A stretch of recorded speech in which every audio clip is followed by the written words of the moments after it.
Nanyue Zhuang. Namzyied or Nam Viet was an ancient kingdom that consisted of parts of the modern Chinese provinces of Guangdong, Guangxi, and Yunnan and northern Vietnam. Nanyue was established in 204 BC at the final collapse of the Qin dynasty by Zhao Tuo, who was the military commander of Nanhai Commandery at the time, and initially comprised the Nanhai, Guilin, and Xiang commanderies. In 196 BC, Zhao Tuo made tributary obeisance to the Emperor Gaozu of Han, and Nanyue was referred to by Han leaders as a foreign servant, synecdoche for a vassal state.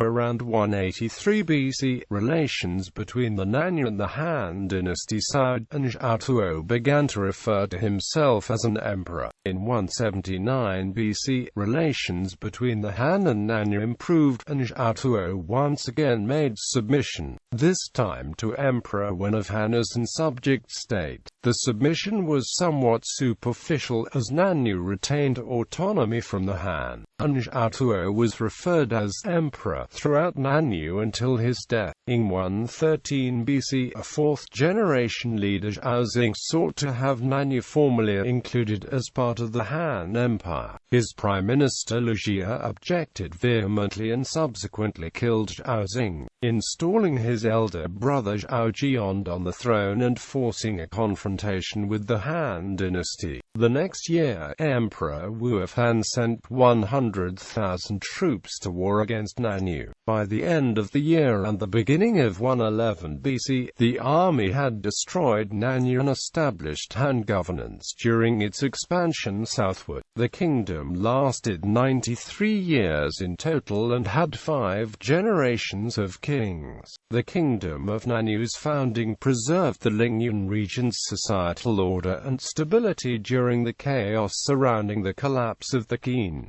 dynasty, and allowed the southern region to avoid much of the hardship experienced by the northern, predominantly Han Chinese regions. The kingdom was founded by leaders originally from the Chinese heartland, and was responsible for bringing Chinese bureaucracy and more advanced agriculture and handicraft techniques to the inhabitants of the southern regions, as well as knowledge of the Chinese language and writing system. Nanyue leaders promoted a policy of harmonizing and gathering the 100 Yu tribes, and encouraged fellow Han Chinese to immigrate from the Yellow River homeland to the south. They supported mutual assimilation of the two cultures and peoples, and promulgated Han culture and the Chinese language throughout the region, though many elements of original Yu culture were preserved.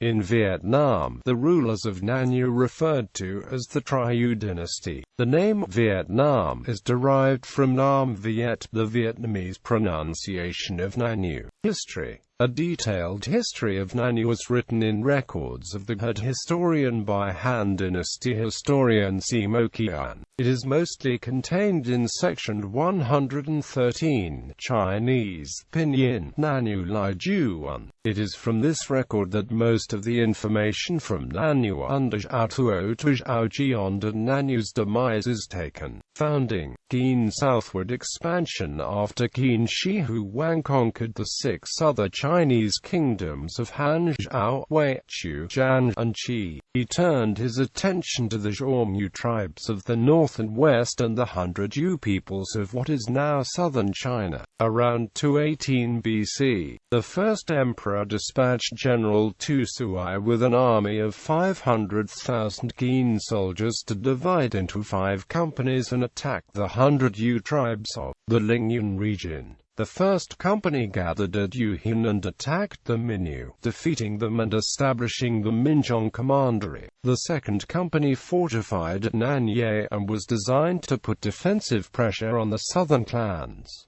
The third company occupied Pani, the fourth company garrisoned near the Jiuyi Mountains, and the fifth company garrisoned outside Tancheng. The first emperor assigned official Shi Lu to oversee supply logistics. Shi first led a regiment of soldiers through the Ling Channel, then navigated through the Yangtze River and Pearl River water systems ensure the safety of the Qin supply routes. The Guilin attack of the Western Valley Yu tribe went smoothly, and Western Valley chieftain Yi Zhuang was killed. However, the Western Valley Yu were unwilling to submit to the Guilin and fled into the jungle, where they selected a new leader to continue resisting the Chinese armies. Later, a nighttime counterattack by the Western Valley Yu devastated the Guilin troops, and General Tu Sui was killed in the fighting. The Guilin suffered heavy losses, and the imperial court selected General Zhao Tuo to assume command of the Chinese army. In 214 BC, the first emperor dispatched Ren Xiao and Zhao Tuo at the head of reinforcements to once again mount an attack. This time, the Western Valley Yu were completely defeated, and the Lingyuan region was brought entirely under Chinese control. In the same year, the Qin court established the Nanhai, Guilin, and Xiang commanderies, and Ren Xiao was made lieutenant of Nanhai. Nanhai was further divided into Pani, Longshan, Boluo, and Jiang counties, and Zhao Tuo was made commander of Longshan. The first emperor died in 210 BC, and his son Zhao Huai became the second emperor of Guilin. The following year, soldiers Chen Sheng, Wu Guang, and others seized the opportunity to revolt against the Qin government. Insurrection spread throughout much of China, and the entire Yellow River region devolved into chaos. Soon after the first insurrections, Nanhai Lieutenant Ren Xiao became gravely ill and summoned Zhao Tuo to hear his dying instructions. Ren described the natural advantages of the southern region and described how a kingdom could be founded with the many Chinese settlers in the area, to combat the warring groups in the Chinese north. He drafted a decree instating Zhao Tuo as the new lieutenant of Nanhai, and died soon afterward. After Ren's death, Zhao Tuo sent orders to his troops in Hangpu Pass, Jiangshan Pass, Huang Stream Pass, and other garrisons to fortify themselves against any northern troops. He also executed Qin officials still stationed in Nanhai and replaced them with his own trusted friends.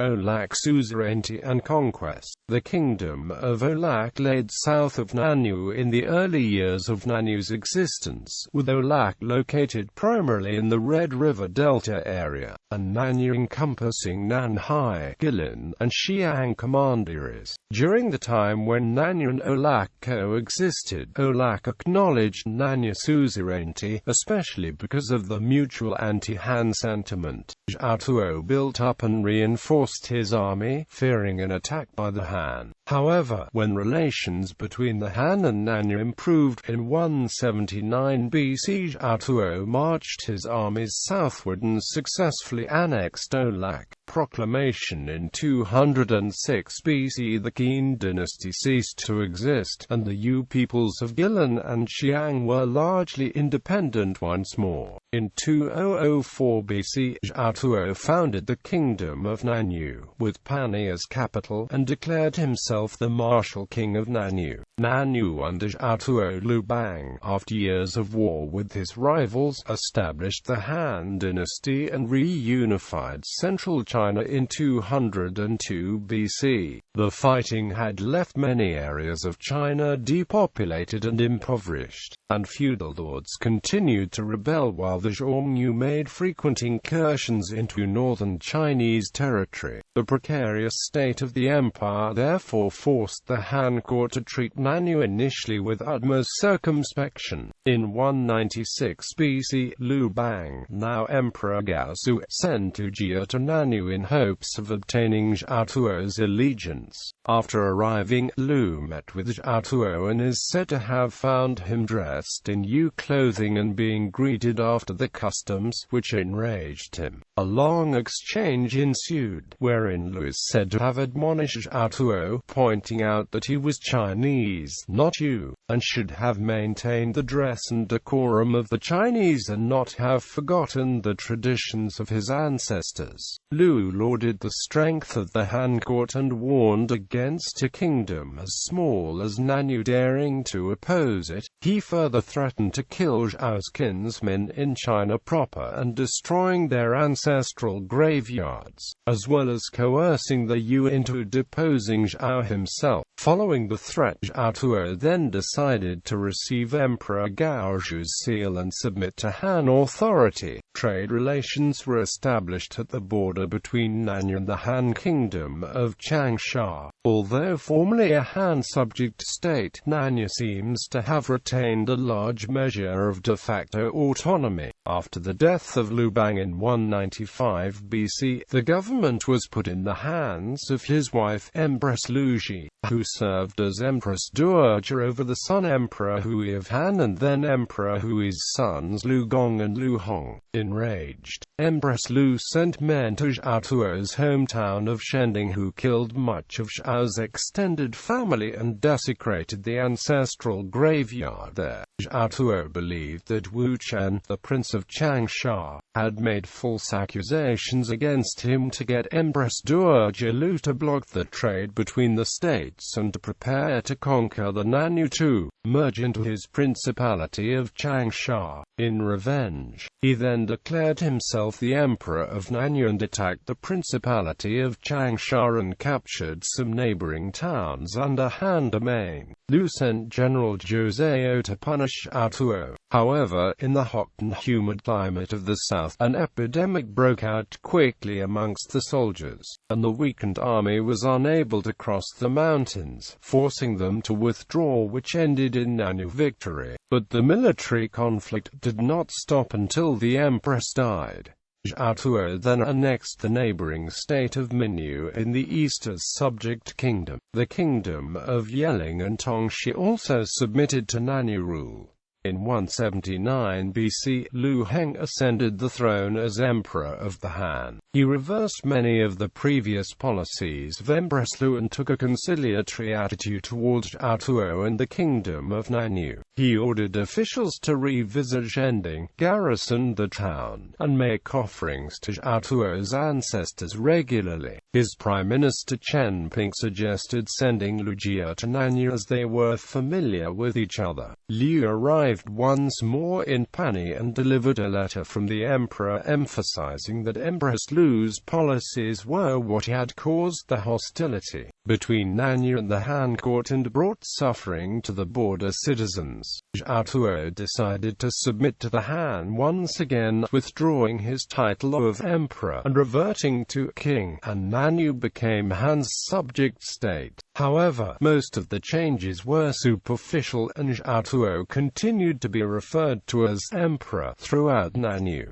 Zhao Mo in 137 BC, Zhao Tuo died, having lived over 100 years. Because of his great age, his son, the crown prince Zhao Shi, had preceded him in death, and therefore Zhao Tuo's grandson Zhao Mo became king of Nanyue. In 135 BC, the king of neighboring Minyu launched an attack on the towns along the two nations' borders. Because Zhao Mo hadn't yet consolidated his rule, he was forced to implore Emperor Wu of Han to send troops to Nanyue's aid against what he called the rebels of Minyu. The emperor lauded Zhao Mo for his vassal loyalty and sent Wang Hui, an official governing ethnic minorities, and agricultural official Han Anguo at the head of an army with orders to separate and attack Minyu from two directions, one from Zhuang Commandery and the other from Guangxi Commandery. Before they reached Minyu, however, the Minyu king was assassinated by his younger brother Yushan, who promptly surrendered. The emperor sent court emissary Yan Zhou to the Nanyue capital to give an official report of Minyu's surrender to Zhao Mo. who had Yan return his gratitude to the emperor along with a promise that Zhao would come visit the imperial court in Chang'an, and even sent his son Zhao Yingqi to return with Yan to the Chinese capital. Before the king could ever leave for Chang'an himself, one of his ministers strenuously advised against going for fear that Emperor Wu would find some pretext to prevent him from returning, thus leading to the destruction of Nanyue.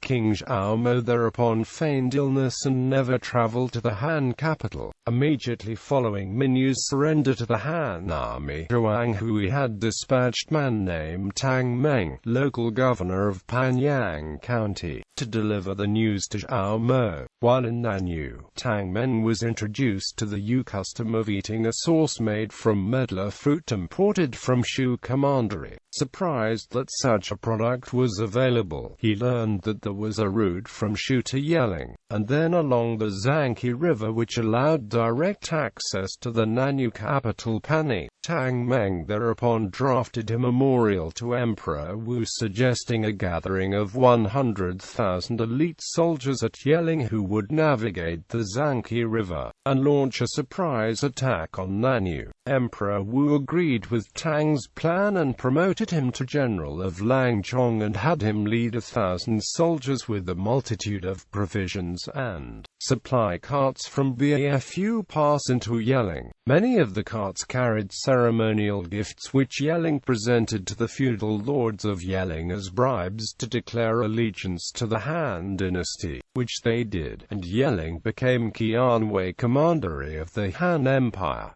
Over a decade later, Zhao Mo fell genuinely ill and died around 122 BC. Zhao Yingqi, after hearing of his father's serious illness, Zhao Yingqi received permission from Emperor Wu to return to Nanyue. After Zhao mother's death, Yingqi assumed the Nanyue throne. Before leaving for Chang'an, he had married a young Yu woman and had his eldest son Zhao Jian. While in Chang'an, he also married a Han Chinese woman, like himself, who was from Handan. Together they had a son Zhao Xing. After assuming the Nanyue kingship, he petitioned the Han emperor to appoint his Chinese wife as queen and Zhao Xing as crown prince, a move that eventually brought disaster upon Nanyue. Zhao Yingqi was reputed to be a tyrant who killed citizens with flippant abandon. He died of illness around 113 BC. Zhao Xing and Zhao Jian. Zhao Xing succeeded his father as king, and his mother became Queen Dowager. In 113 BC, Emperor Wu of Han sent senior minister Anguo Shaoji to Nanyue, summoned Zhao Xing and his mother to Chang'an for an audience with the emperor, as well as 2 other officials with soldiers to await a response at Guiyang. At the time, Zhao Xing was still young and the Queen Dowager was a recent immigrant to Nanyue, so final authority in matters of state rested in the hands of Prime Minister Liu Jie. Before the Queen Dowager married Zhao Yingqi, it was widely rumored that she had had an affair with Anguo Shaoji, and they were said to have renewed it when he was sent to Nanyue, which caused the Nanyue citizens to lose confidence in her rule. Fearful of losing her position of authority, Queen Dowager persuaded Zhao Xing and his ministers to fully submit to Han dynasty rule. At the same time, she dispatched a memorial to Emperor Wu requesting that they might join Han China, that they might have an audience with the emperor every 3rd year, and that the borders between Han China and Nanyue might be dissolved. The emperor granted her requests and sent imperial seals to the prime minister and other senior officials, symbolizing that the Han court expected to directly control the appointments of senior officials. He also abolished the penal tattooing and nose removal criminal punishments that were practiced among the Yuan instituted Han legal statutes. Emissaries that had been sent to Nanyue were instructed to remain there to ensure the stability of Han control. Upon receiving their imperial decrees, King Zhao and the Queen Dowager began planning to leave for Chang'an.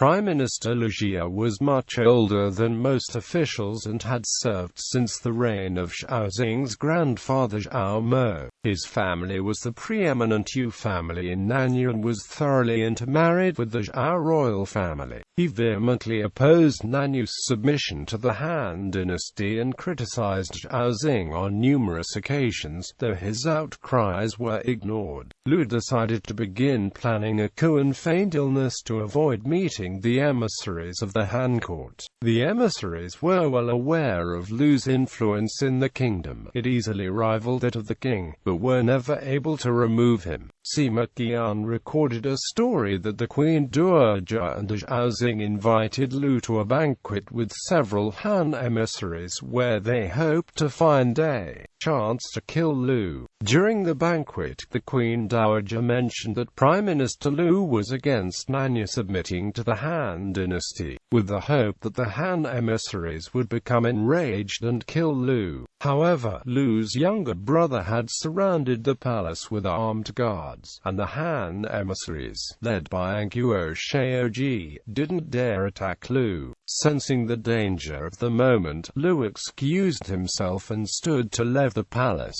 The Queen Dowager herself became furious and tried to grab a spear with which to kill the Prime Minister personally, but she was stopped by her son, the king. Lu Jie instructed his brother's armed men to surround his compound and stand guard and feigned illness, refusing to meet with King Zhao or any Han emissaries. At the same time, he began seriously plotting the upcoming coup with other officials. When news of the situation reached Emperor Wu, he dispatched a man named Han Qianqiu with 2,000 officials to Nanyue to wrest control from Lu Jie. In 112 BC the men crossed into Nanyue territory, and Lu Jie finally executed his plan. He and those loyal to him appealed to the citizens that Xiaozing was but a youth. Queen Dowager, a foreigner who was plotting with the Han emissaries with the intent to turn the country over to Han China, giving over all of Nanyue's treasures to the Han emperor and selling Yu citizens to the imperial court as slaves with no thought for the welfare of the Yu people themselves. With the people's support, Lu Jie and his younger brother led a large group of men into the king's palace, killing Xiaozing, Queen Dowager, and all the Han emissaries in the capital. After the assassinations of Xiaozing, the Queen Dowager, and the Han emissaries, Lu Jie ensured that Zhao Jian, Zhao Yingqi's eldest son by his native Yu wife, took the throne, and quickly sent messengers to spread the news to the feudal rulers and officials of various areas of Nanyue. War and the decline of Nanyue. The 2,000 men led by Han Qianqiu began attacking towns along the Han-Nanyue border, and the Yu residents ceased resisting them, instead giving them supplies and safe passage. The group of men advanced quickly through Nanyue territory and were only 40 li from Pani when they were ambushed by a regiment of Nanyue soldiers, and completely annihilated. Lu Jie then took the imperial tokens of the Han emissaries and placed them in a ceremonial wooden box, then attached to it a fake letter of apology and installed it on the border of Han and Nanyue, along with military reinforcements. When Emperor Wu heard of the coup and Prime Minister Lu's actions, he became enraged. After issuing compensation to the families of the slain emissaries, he decreed the immediate mobilization of an army to attack Nanyue. In autumn of 111 BC, Emperor Wu sent an army of 100,000 men divided into 5 companies to attack Nanyue. The first company was led by General Lu Bod and advanced from Guilin down the Huang River. The second company was led by Commander Yang Pu and advanced from Zhuang Commandery through the Hangpu Pass and down the Zhen River. The third and fourth companies were led by Zhang Yan and Tiyun Jia, both Yu chieftains who had joined the Han dynasty. The third company left from Lingling and sailed down the Li River, while the fourth company went directly to garrison Kangwu. The fifth company was led by He Yi and was composed mainly of prisoners from Shu and Ba with soldiers from Yeling. They sailed directly down the Zhanghe River. At the same time, Yushan, a king of the eastern Yu, declared his intention to participate in the Han dynasty's attack on Nanyue and sent 8,000 men to support Yang Pu's company. However, upon reaching Jieyang, they pretended to have encountered severe winds that prevented them from advancing, and secretly sent details of the invasion to Nanyue. By winter of that year, Yang Pu's company had attacked Guangxi and moved on to destroy the northern gates of Panay, capturing Nanyue's naval fleet and provisions. Seizing the opportunity, they continued south and defeated the first wave of Nanyue defenders before stopping to await the company led by Lu Bo. Lu's forces were mostly convicts freed in exchange for military service and made slow time. So at the planned rendezvous date with Yang Pu, only 1,000 of Lu's men had arrived. They went ahead with the attack anyway, and Yang's men led the advance into Panay, where Lu Jia and Zhao Tuo had fortified inside the inner walls. Yang Pu set up a camp southeast of the city and, as darkness fell, set the city on fire. Lu Bo encamped the northwest side of the city and sent soldiers up to the walls to encourage the Nanyue soldiers to surrender. As the night passed, more and more Panay defenders defected to Lu Bo's camp out of desperation, so that as dawn arrived most of the Nanyue soldiers were gone. Lu Jia and Zhao Tuo realized Panay was lost and fled the city by boat, heading west before the sun rose. Upon interrogating the surrendered soldiers, the Han generals learned of the two Nanyue leaders' escape and sent men after them. Zhao Tuo was caught first, and Lu Jia was captured in what is now northern Vietnam. Based on many temples of Lu Jia, his wives and soldiers scattering in Red River Delta of northern Vietnam, the war might last until 98 BC. After the fall of Panay, Taivu Vong revolted against the first Chinese domination from Western Han dynasty. He was killed by his assistant Hoang Thong. Afterwards, the other commanderies and counties of Nanyue surrendered to the Han dynasty, ending Nanyue's 93-year existence as an autonomous and mostly sovereign kingdom. When news of Nanyue's defeat reached Emperor Wu, he was staying in Zuri County in Shanxi Province while traveling to perform imperial inspections, and promptly created the new county of Guangxi, meaning hearing of glad news. After Lu Jia's capture, he was executed by the Han soldiers and his head was sent to the emperor. Upon receiving it, he created Huo Jia County where he was traveling, meaning capturing Jia.